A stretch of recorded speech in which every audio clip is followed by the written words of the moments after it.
Hi guys, kahapon I accidentally ate dark fruit. Nasayang tuloy yung aking kitsune. So buti na lang itong si Eclipse ay bibigyan daw niya ako ng creation fruit.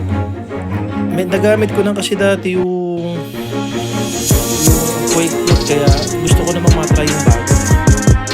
So no choice tayo kundi testingin muna kung ano yung magagawang power nitong creation fruit. So tingnan natin guys, samahan niyo ako. Follow na nga rin pala ako at saka yung mga playmate ko rito, sila Eclipse, sila Purple Mommy, and si Gavin. At sabay-sabay tayong maglaro. See you guys!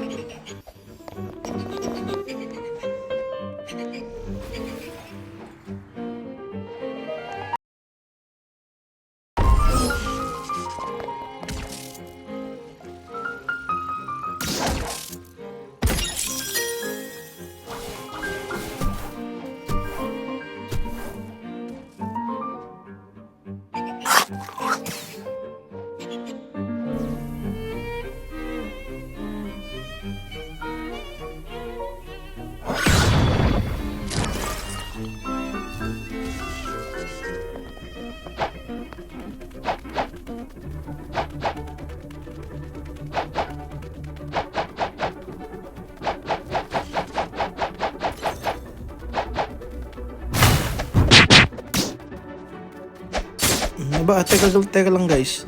Parang may nakita ako kaninang other player dito. Nako. Teka.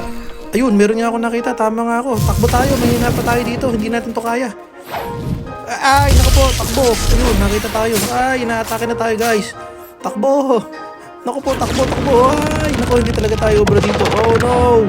Isang tira na lang. Takbo. Bilisan natin. Ayun. Buti. Ayun. Ay, nahabol ako. Ay, nako. Tingin ko, mamatay na ako. Tulungan niyo ako. Ayun. Bilisan natin. Bilis.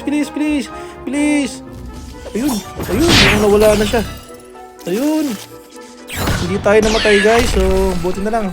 Nakatakas tayo sa kanya. Whew.